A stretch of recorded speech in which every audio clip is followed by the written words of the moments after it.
മരണപ്പെട്ടവർ കേൾക്കുകയില്ലെന്നാണ് വഹാബികൾ പ്രസ്താവിക്കാറുള്ളത്.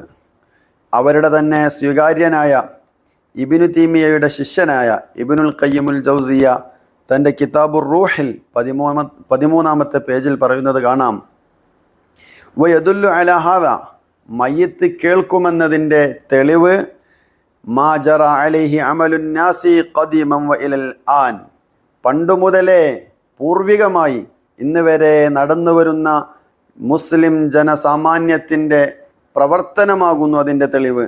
കാരണം അവർ മിൻ തൽഖീനിൽ മയ്യിത്ത് ഫി ഖബരിഹി, ഖബറിൽ മറവ് ചെയ്യപ്പെട്ടതിൻ്റെ ശേഷം മയ്യിത്തിന് തൽഖീൻ ചൊല്ലിക്കൊടുക്കുന്നു. വലൗലാ അന്നഹു യസ്മഉ വയന്തഫിഉ ബിഹി ലം യകുൻ ഫീഹി ഫായിദ, മയ്യിത്ത് കേൾക്കുകയില്ലെങ്കിൽ, അതുകൊണ്ട് ഉപകാരപ്പെടില്ലെങ്കിൽ പിന്നെ എന്തു കാര്യമാണ് അതിലുള്ളതെന്ന് ഇബ്നുൽ ഖയ്യിം ചോദിക്കുന്നു.